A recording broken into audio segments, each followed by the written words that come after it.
Welcome to 11 on 11 right here on THV 11 Plus. I'm Ashley King, and we begin with news out of Little Rock. Mayor Frank Scott Jr. is calling for tougher rules on large data centers in Little Rock. The mayor wants an ordinance to strengthen zoning restrictions on the giant buildings that power AI. THV 11's Carter Thweet relays what the mayor now wants on the books.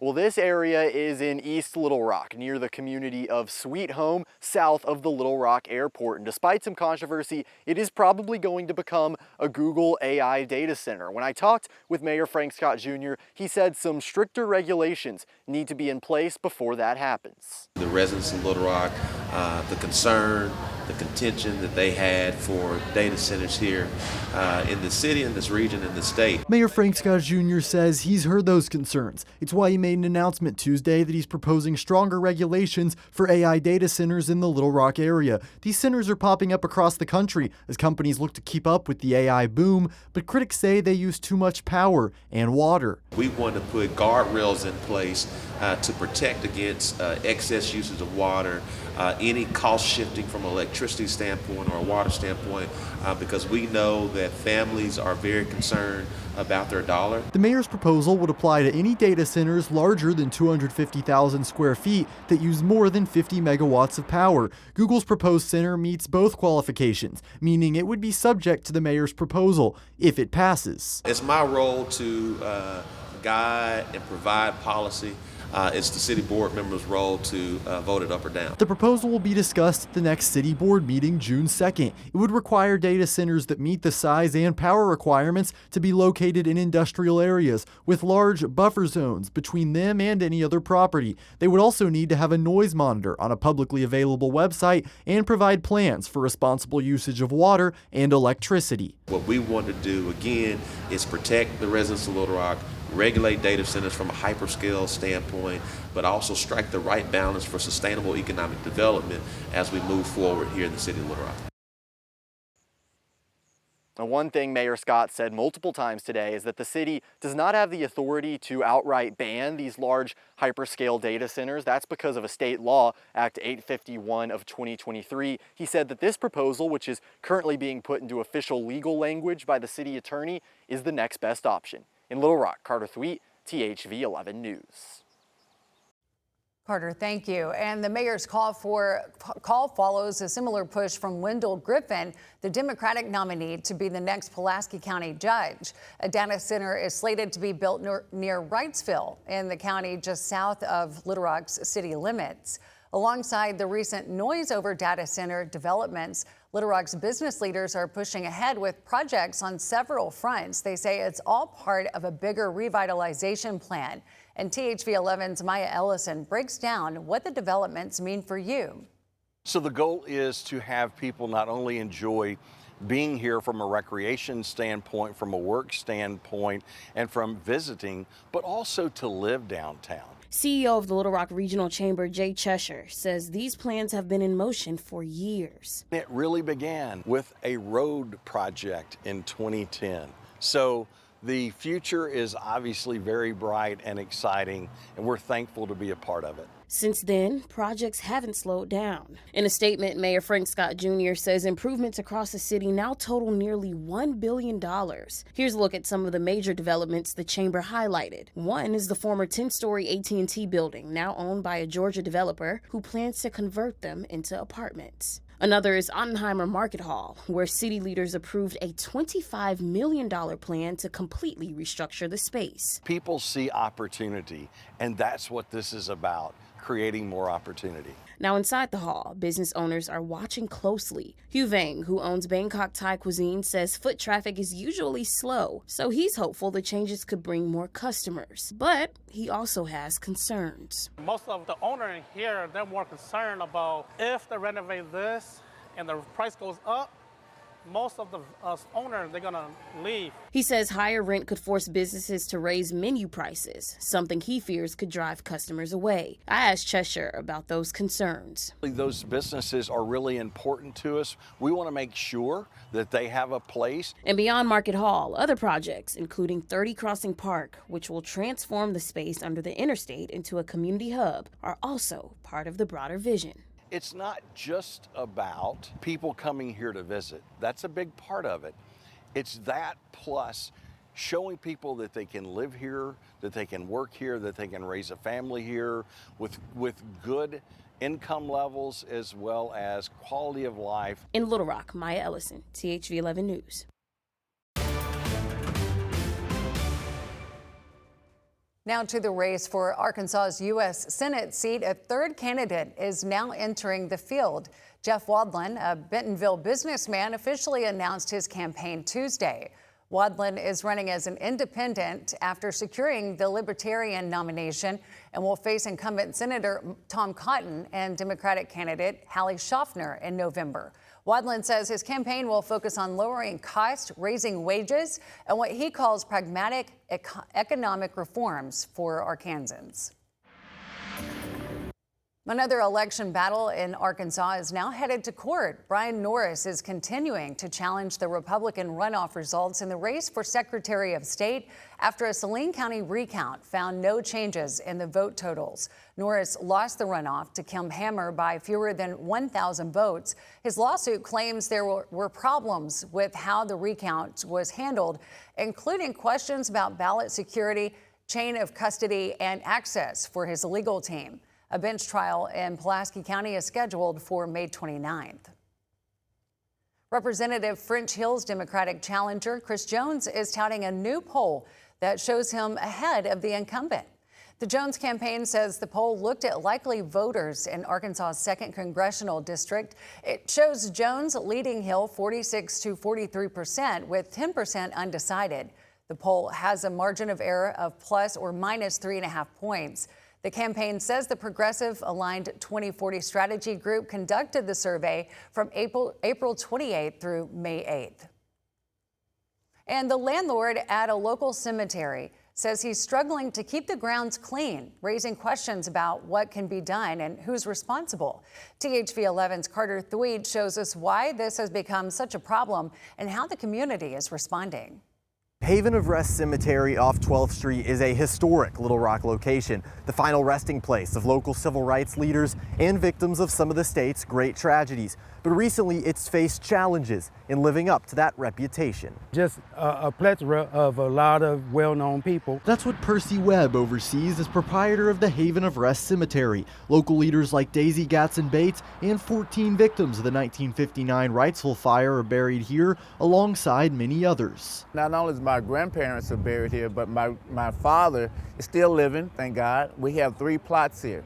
So my final resting place will probably be here too. But recently the site has dealt with people staying overnight and not cleaning up after themselves or dumping trash and leaving it behind. It's not just homeless people. I've had people that dump household items as well as stuff that would come from a person that has shelter dumped here in trash bags. The city of Little Rock recently cleaned up some of the waste, but city officials say it's not their responsibility. At cemeteries like Webb's, management is responsible for keeping the cemetery looking nice, which Webb says is difficult, especially with certain types of trash. I could get a burn permit, but it's just certain things I can't burn that people were dumping in, bringing their personal items and dumping it here in the cemetery. Webb fears the problem will continue. For people like Billy Brooks, that's a scary thought. The people actually coming out and dumping trash or disrespecting the graveyard, that kind of bothers me a little bit, because these people here, I say people, but the people that are buried here really deserve our honor and our respect. In Little Rock, Carter Thweet, THV 11 News.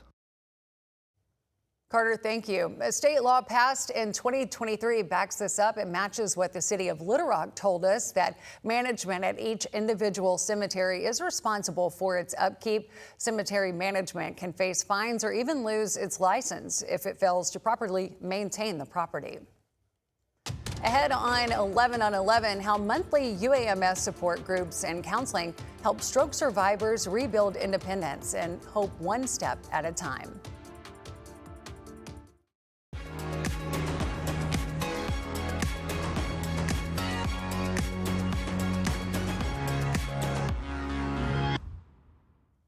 Welcome back to 11 on 11. A stroke can happen fast and every second counts. And May is National Stroke Awareness Month. focused on prevention and knowing the warning signs. The American Stroke Association estimates 17 million people in the U.S. suffer strokes each year, and it's the second leading cause of death worldwide. THV 11's Tamer Knight spoke with a stroke survivor and UAMS clinician about the warning signs and the road to recovery. I am a work in progress, and I will be probably for the rest of my life. Randall Birdwell knows firsthand why every second matters during a stroke. He survived after experiencing several classic warning signs. UAMS occupational therapist Sarah Grigas says recognizing those signs can make all the difference, using the acronym Be Fast. B stands for balance, any changes in like our coordination if we're stumbling. E is our eyes, if we're noticing any double vision, blurry vision, just usually people complain about they're just not seeing as well as they once did.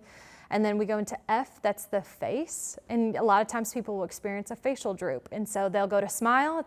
And then you have A, which is arm. And so usually an arm is feeling weak or not able to make a full fist, or we're getting some weird numbness and tingling. S is our speech. And so if we're having any slurred speech, trouble finding words, we're saying things that maybe don't make sense, that's another sign. Is T, which is time. Time is of the essence when we're having a stroke. Grigas says no two stroke survivors are the same, and every recovery journey is different. I have to often change what I do, how I do it, how hard I push someone based on what specifically they need. And there's just no cookie cutter fit for what recovery looks like. After a stroke, doctors focus on helping patients return to their new norm and regain quality of life. So the cool thing about my job as an occupational therapist, I get to care about the functional things that everyone does every day, whether it's brushing your teeth, having to get dressed, driving, cleaning your house, whatever it is. UAMS also hosts a monthly support group for stroke survivors. And it's something that we can grieve together, we can cry together, but we can also praise some of the steps and some of the accomplishments that each of us have done and rally behind each other. In addition to support groups, counseling is encouraged as a part of the emotional recovery process. And we had big plans and all this stuff, just like everyone else. And then once that is abruptly taken away from you and you're put into a total world that you're scared and confused, it was very difficult. So doctors say regular checkups, a healthy lifestyle, and monitoring blood pressures can reduce stroke risk and catch warning signs early. In Little Rock, Tamer Knight, THV 11 News.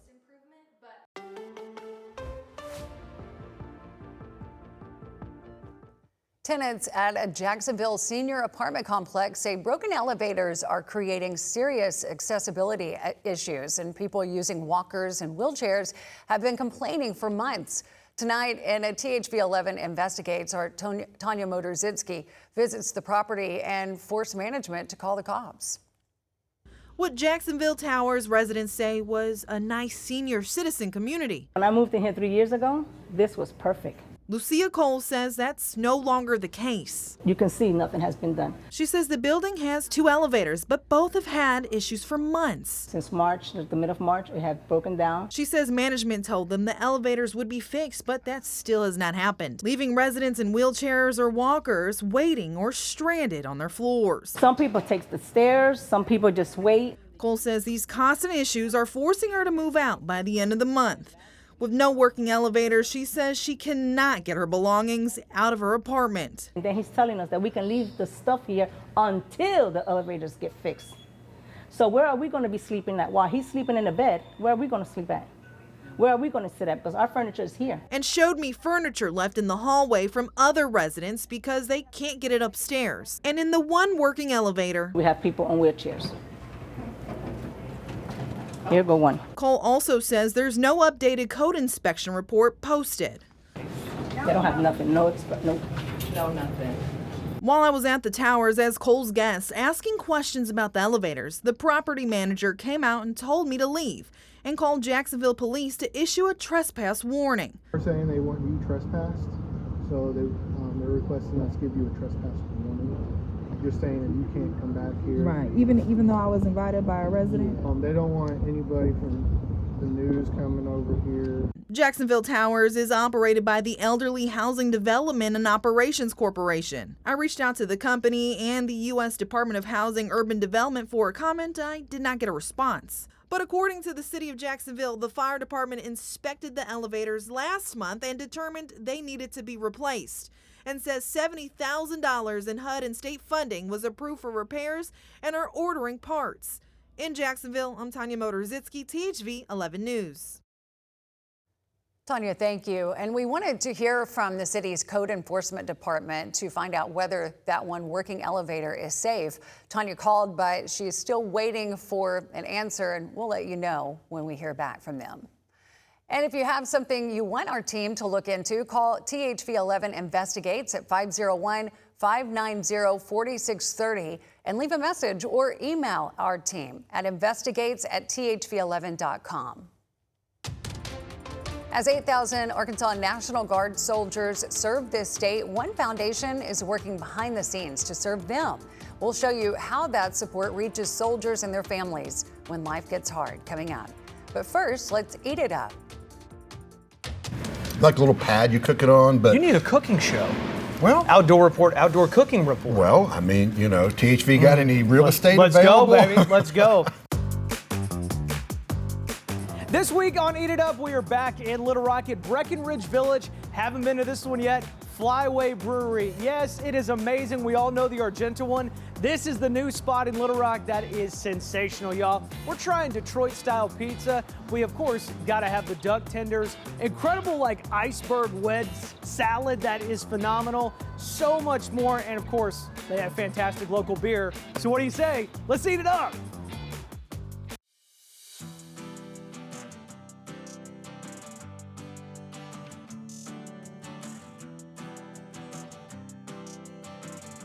It's been great. We opened up the day after Christmas. It's been well received. Once we dodged the winter weather, springtime is here and Breckenridge Village is certainly alive. We were involved in negotiations of getting a flyway done here. The tornado happened and slowed it down, but you know, it's like everything. We rebuild, and Breckenridge Village is as good now as it was 40 years ago when it was initially built.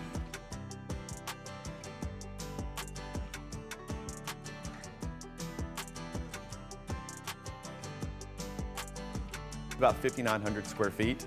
We've got a private dining room that can seat around 70. We've got a bar. We've got a 14 by 9 foot screen. It's a really, really neat location. And if you've been to the one in Argenta, the original one in North Little Rock, this is going to be a little bit bigger, a little bit brighter, and this is what 10 years worth of work and growing a brand looks like.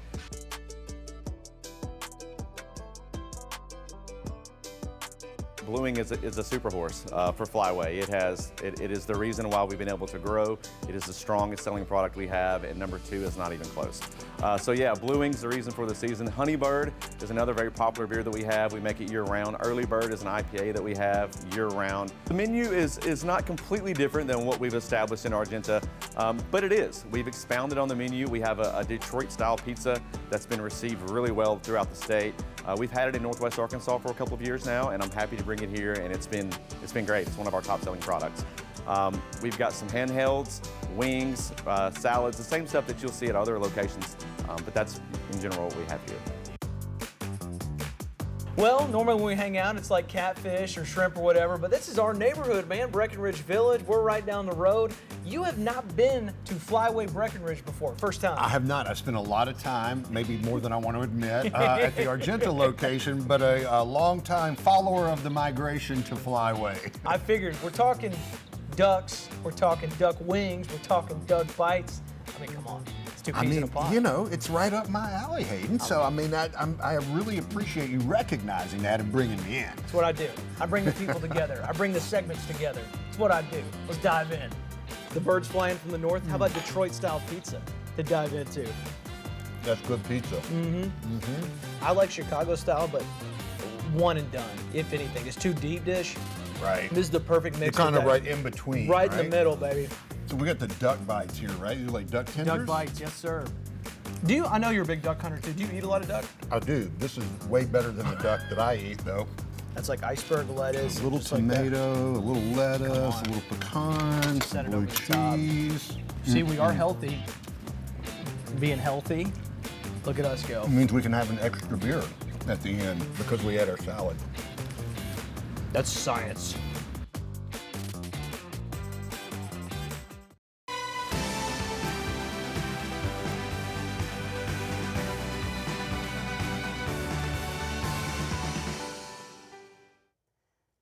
We continue our celebration of America's 250th birthday by looking at a service rooted in the country's earliest days. What we now know as the National Guard traces back to the colonial militias that helped fight for independence.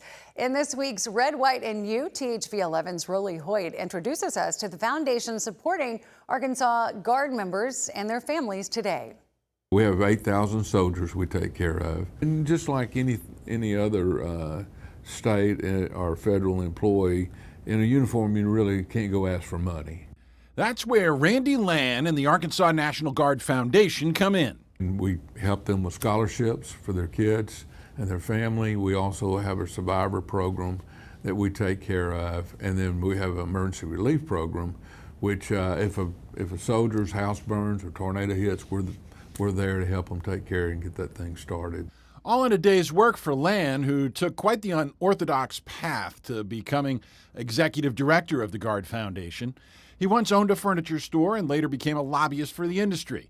That's where he learned how to ask the right people for money. Everybody wants to help the military. Everybody wants to help the military. They just don't know how to do it. And so I'm that guy to make sure they know how to do it.